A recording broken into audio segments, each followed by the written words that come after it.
a forum organised by human resource people this morning, Kate Wilkinson, the National Party spokesperson on industrial relations, under repeated questioning on the issue of employer contributions to KiwiSaver, and a rumour that was circulating around Wellington that the National Party would abolish the contributions, said, and I quote, "The National Party is not a party of compulsion." That is something that I took down at the time. I was very surprised by her comments, and I think it's something which is designed to undermine KiwiSaver. So it was your impression that she was referring to the compulsory employer contributions when she made that statement? The question was very directly one about the compulsory employer contributions to KiwiSaver. That was the subject of the question. She fudged the question the first time, and that was her response when the second time, when the questioner, who was a person in the audience, followed up. Do you know what she said the first time? When you say she fudged it, can you remember what she said? She said there are a lot of rumours going around Wellington about things that the National Party are likely to do.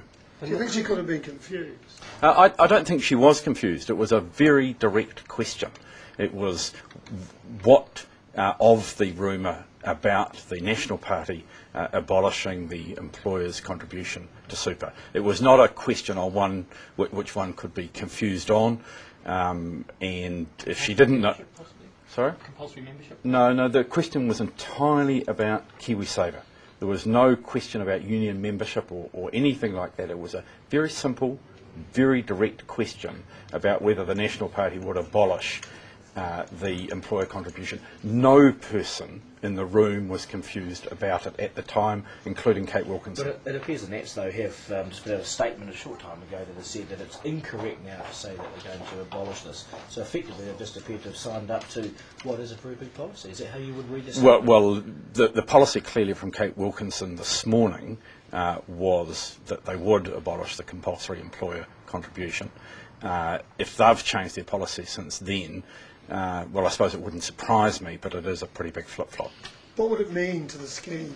Well, what that means is, obviously the employer contributions are offset by a $20 a week maximum tax credit for the employer.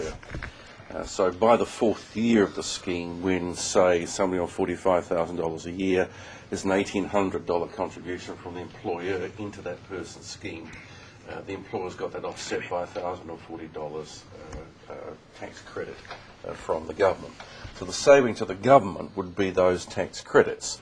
And that obviously is a not inconsiderable sum over a 4-year period, perhaps something in excess of $2 billion in total over that 4-year period. But then, of course, any resulting increase in the tax cut will be spread across a much wider proportion of people. So the tax cut can't possibly match the loss to the individual who's in KiwiSaver. So this would be a significant reduction in the value of KiwiSaver to people on average incomes. Let's take them at their most current position, which is that they would keep the employer contributions. Do you think that leaves them with, I've just spoken to them on the phone, that's what they're saying now, that they would keep the employer contributions? Oh, we've got something finally in terms of policy out of KiwiSaver.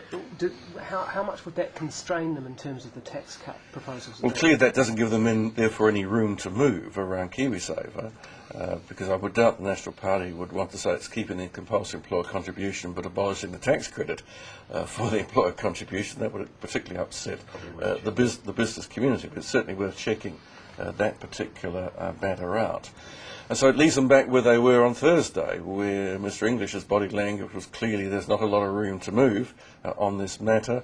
And I think where it does leave them, from Mr Key's subsequent comments, is that the most likely proposal would be to not proceed with the further increases in the bottom threshold, therefore further tax cuts for people on modest incomes, and then to redistribute that money upwards to those on high incomes. What's your interpretation of what you think's gone on here? In the morning, a very lowly level backbencher says that they're going to scrap the employer contributions, and then a couple of hours later the leadership comes out and says, no, we're going to... Oh, I think there's been a lot of discussion going on within their ranks about how they can fiddle around with KiwiSaver. I mean, they've failed up to this point to give any indication of what their actual policy is, and we're very careful not to say what their policy is.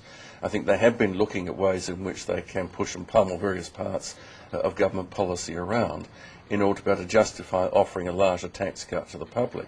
But for those people looking to their long-term security, KiwiSaver is such a good deal and is so successful that I think any party that starts to indicate, as Kate Wilkinson did this morning, they're going to tamper with it will quickly be in political trouble. You'd now welcome their support, though, wouldn't you, even the way they've gone about it? I don't necessarily believe their support because they're trying to have so many different things out there in the public arena at once. I mean, we've got filed away about 40 pages of spending promises, including ones which affect growth in the core public sector spending promises, that we have to take anything they say with a large grain of salt. Do you think, to put a kind slant on it, that maybe Kate Wilkinson was confused?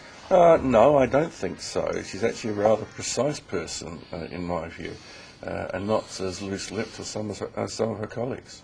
Are you saying that by getting, if they were to get rid of it, it would save $2 billion over 4 years? Oh, about 4 years, yes, because there's $20 a week tax credit going from the government to the employers. If you think by 2011-12 there might be say 1 million people in KiwiSaver, the vast bulk of whom will be in employment, that's $1,000 times that number of people. Do you think that that's one of the key factors in its popularity, that your boss has to contribute to these things? I think people recognise that that's really going to add to the accumulation of assets in KiwiSaver. Remember, in Australia, the employer has to pay for every employee 9% on top of their income into a compulsory superannuation scheme. The employee doesn't pay that money. The employer pays a lot. So in New Zealand, this is a good deal from both the employees and the employer's perspective. The employee gets the 4% added on to their 4%. The employer gets a significant tax credit offset to the cost of them of the scheme, greater staff loyalty, and obviously a growing pool of savings within New Zealand. Bill English appeared to question the rises to the pension at his speech to a Christchurch audience that your office sent out. I mean, do you think that they have a overall problem with the level of generosity with their super schemes? Well, we know that Bill English said last year that retirement income provision in New Zealand is now too generous. So they do have a problem with that, and he does have a track record. He hates it when we play the record over and over again, but he did cut superannuation in 1999, and senior citizens need to remember that fact. Okay, just the one factual point is that at the average wage, this would result in a cut of $36 a week into the average person's KiwiSaver account. So it's not a small amount, it's $36 a week for someone on the average wage. Okay, thank you. Is that after 4 years?